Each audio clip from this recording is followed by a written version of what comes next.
India is not built on one person's perception of, what their ideal world kind of looks like. And we are a very, very complicated, difficult country to really run or to rule or to, all of that. And I don't envy any leader of this country in that kind of position. I certainly never want to be in that position myself. Where we stand today as a global power, and we are definitely, India today is a country that cannot be dismissed. We're one of the strongest economic nations today world over. If we are not exempt from trolling, neither is the PM of this country, But I think all of us take that in our stride.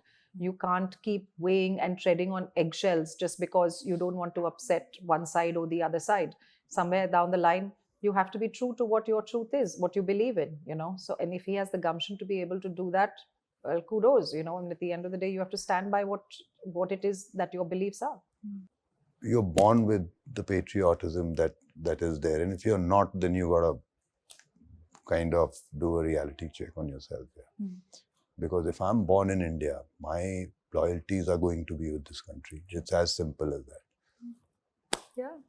Wow. I don't know. I am as equally baffled by you, by all this news that goes around. I'm consuming it in the same way that all other people are consuming all of this news.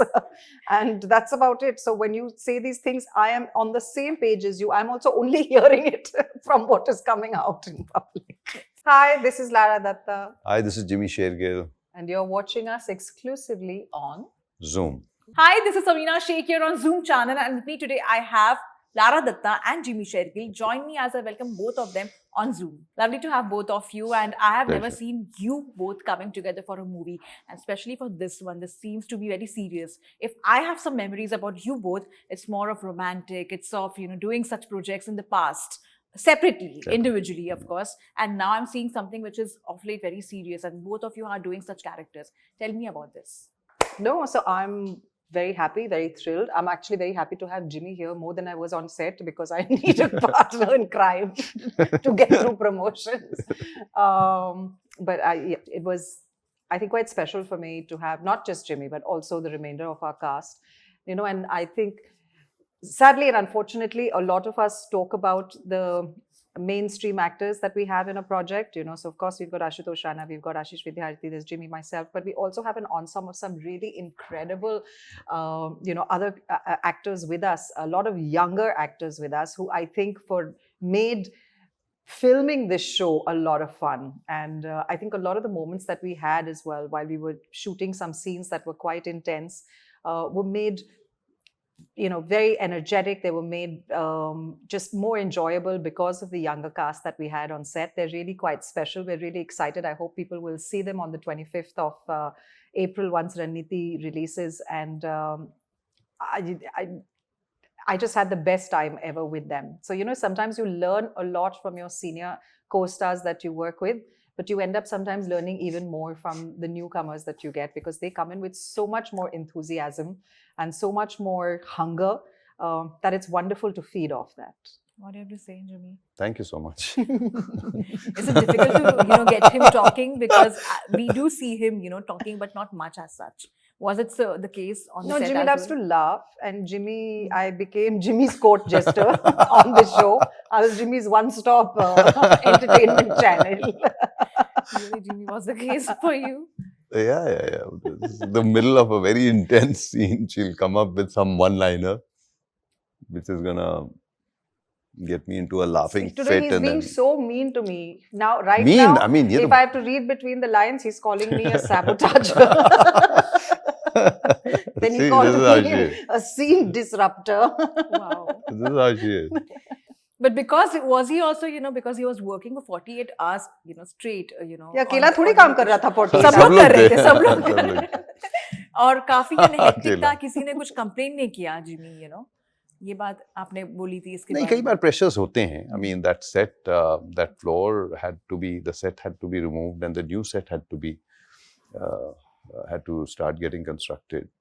And we had to shoot for something else post that. So sometimes it's important to finish your work on time. So all of us had to this thing. But then Lara ma'am was there to entertain us. Or pata hi nahi laga.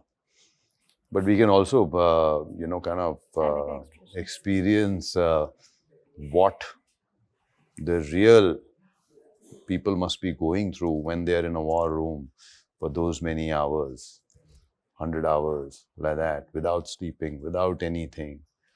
We got a taste of that. But also, does it put a lot of pressure on actors because you're working on a movie which is kind of representing what has happened in the nation? And at the same time, you have to be very careful of the history you're talking about and the character you're playing. You just can't be in that, fun element all the time, or, you are in a certain, radar all the time because you're being portrayed as a character like that, be it, for the nation, or even if you're playing a religious character. It happens so that, people are assuming you in that character. What do you have to say about that? Yeah, I mean, honestly, if you look firstly, the subject matter of what Ranneeti really addresses, I mean, we're inspired by a real life incident that took place in our country that was in very much ways, many ways defined who we were as a country in a worldwide sort of a view, defined how powerful we were as a country. And but equally, I think when Ranneeti was shot, from the time of conception, from the time of scripting to the time of mounting, I mean, for me, my first day of walking onto that set, we had created this war room set, and it was nothing. I've been in the industry for 21 years. I have never seen anything like that. I've never seen anything that large scale. I've never seen something that looked that authentic. It was really intimidating. The set was intimidating, and it was awe-inspiring. And it really helped us, me especially, in getting into the character that we were supposed to play and portray, because you could feel the palpable urgency, the magnitude of what the incident was. And all of that comes together in creating that magic that you see on set. So it's not all about Hasi Mazak, and it's not all about just the lighter moments that happen. I mean, 90% of it is the gravitas of what the situation is and the characters that you're playing. 10% is just making that, environment become a little less sort of heavy and intense. And that's how you, kind of bond as well and create something. Because what you see, you can't only just be masters of your craft and actors who are delivering lines. There has to be a synergy between the actors. You have to learn each other's way of performing. There is a give and take. That's when the magic happens. So yeah. What do you have to say, Jimmy, about this? There's a lot of pressure on the character you're playing because Yes, it there is is a kind lot of of connecting pressure. with the nation. There is a lot of pressure because sometimes you portray certain characters for which you don't have many references. The pressure becomes even more because you've seen movies made on these series of events, but you've seen what happens in the field, but you've never seen what happens behind the scenes. So how do you get a reference point? The pressure becomes even more. But yes, coming back to the sets, that war room, I was blown by it because I remember 1 or 2 days before we started shooting, I said I want to come and see the set. I told the director and I went and I saw the set and I was like, oh my God. Every footage that was being played was the real footage. There was no green screen anywhere that we'll do this in the post. No.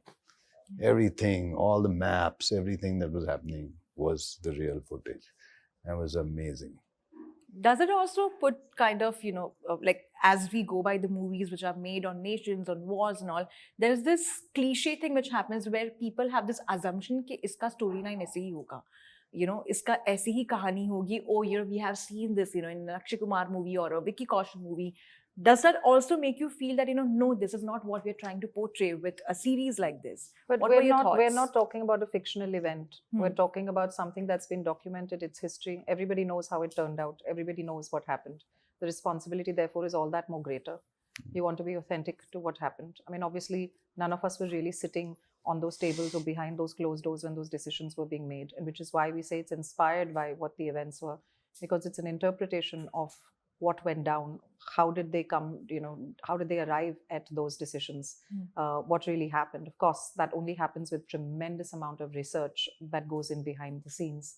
And so you have to give everybody that's involved, the writers, the researchers, the director, hell of a lot of credit for really bringing that authenticity to the series. Lara, you have also portrayed the role of Indira Gandhi recently, and it's a very powerful role to be in. And at the same time, when we talk about, being such a powerful role, there is a lot of responsibility on the leader who's serving the nation. And do you also feel like, to both of you, I want to ask, like, do you want to have a certain message for the political leaders who are right now fighting the elections? What you want the nation to be carved as? I think, all of us have an idea or a concept of the India that we want to live in, but India is not built on one person's perception of, what their ideal world kind of looks like. And we are a very, very complicated, difficult country to really run or to rule or to, all of that. And I don't envy any leader of this country in that kind of position. I certainly never want to be in that position myself. That said and done, I think the leadership that we have had, has been really commendable in where we stand today as a global power, and we are definitely, India today is a country that cannot be dismissed. We're one of the strongest economic nations today world over. And that doesn't come easy. Those are, I'm sure, the people that are responsible for making those decisions are not sleeping peacefully at night. These are very difficult, sort of decisions to make. And you cannot keep everybody happy all the time. So would I like? Yes, I would definitely like more possibly well-educated, well-traveled, well-read, sort of leaders to come into power.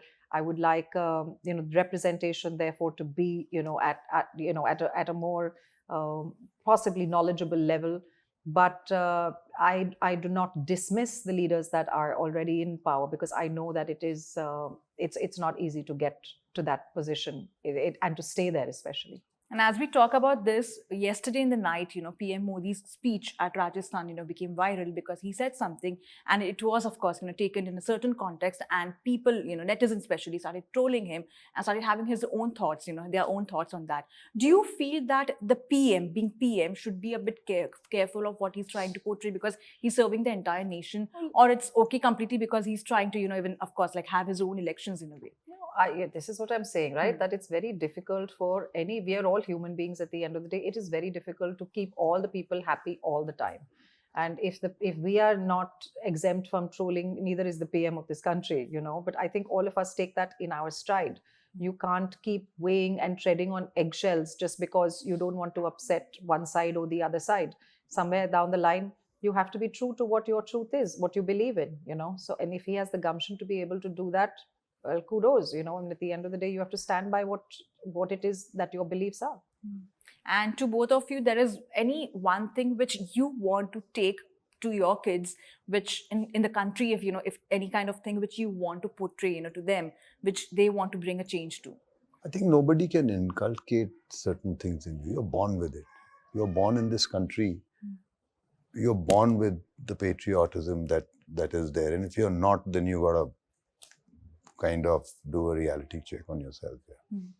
Because if I'm born in India, my loyalties are going to be with this country. It's as simple as that. Yeah, I mean, I'm married to, a tennis player who spent most of his formative years and his training years training outside of the country because the infrastructure wasn't here. And those countries that offered him those training facilities offered him many times citizenship to play for their countries, which he never did. Mahesh always played for the Indian flag, and he's very, very certain and clear that tomorrow our daughter, should she ever follow her father's footsteps, will always play for the Indian flag.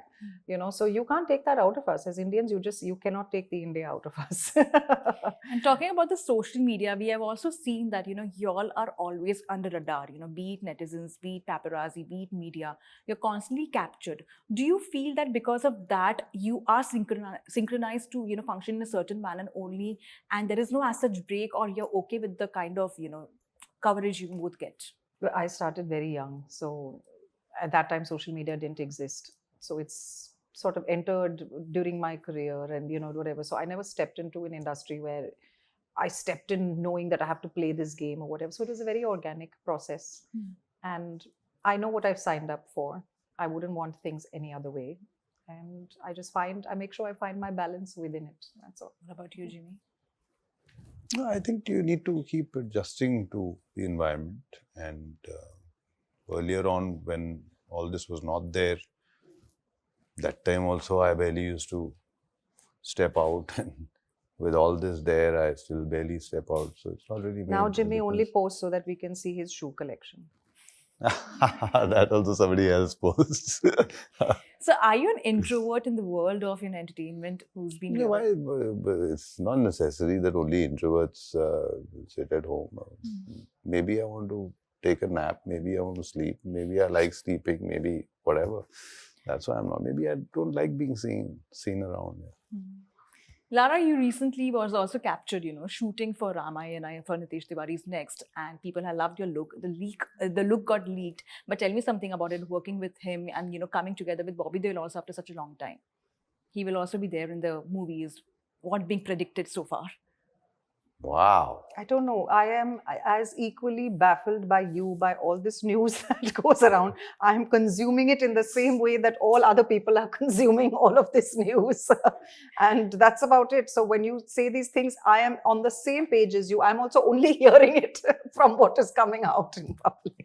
Saw your pictures, that's why I was like, chalo, let me ask her. But there is also this policy right now which has been introduced, which is of no phone policy. And Listen, I you know what Ranneeti is saying, right? What is our title? It's right in the Yes. trailer. It's right Yeah, in the but we're on beginning. the If end of it's the on the news and it's in social media, that's the truth. So, So I was like, answered there your is question. this Right. policy is about, no phones on the social media, when you're on the set. Do you feel it's good, somewhere the concentration is also there on the work, and when you're off phone, I never take my completely- phone. On Yeah, this. you don't I take- I don't. झूठ पे झूठ नहीं, नहीं, झूठ पूछ पे लीजिए। क्या झूठ क्या बात है? आप कैसी बातें करते हो? हम कभी नहीं ले जाते हो। कुछ नहीं, तो नहीं, शर्म नहीं। करो एक फोटो अगर आप दिखा दो मेरी फोन के साथ But really? no, Lara, you have to post this picture now on social media, on your Insta with the story phone. maybe, when he's with the not phone. my phone. No. No? Could No. be the one they give you for your character, but no, definitely not my phone. I don't take my phone. Really, Lara? What No, about I you? think it's a good thing, na? I mean, and most actors also don't really whip out their phones on screen, on set. And most actors definitely don't. I think everybody is quite involved with what they're doing, and there's no time really to be on your phone. Also, because with sync sound, you can't have your phone in your pocket or close by because that static keeps coming. So that's how I got into the habit of not having the phone. And then a lot of people told me that they have these radiations that they give out, the phones, yeah. So when you keep it in your back pocket or whatever, all that radiation is going Technology. wherever it And the is. side effects of I don't even sleep next to it. Yeah. Tell everybody It's, not it's to quite sleep bad, next yeah, to it. to sleep next to it. But talking about your project, as I spoke to her about her project, you're also working with Tamannaah Bhatia in, Nitesh Pandey's movie. To tell me something about that. It's quite a different story altogether. Is it going to they'll be all about romance? Will we get to doing see the that side of yours? announcement, romance, Neeraj Pandey. No, it's a thriller, but they'll be announcing it soon. So. Okay. Yeah. And what's next for both of you after this? Or is it completely focused on Ranneeti right now? For the moment, I mean, Ranneeti is at the forefront for sure. There are obviously other projects that in its own good time will come out, and we'll promote those also. Cool. Thank you. Thank you so much Thank for a you so lovely much. time.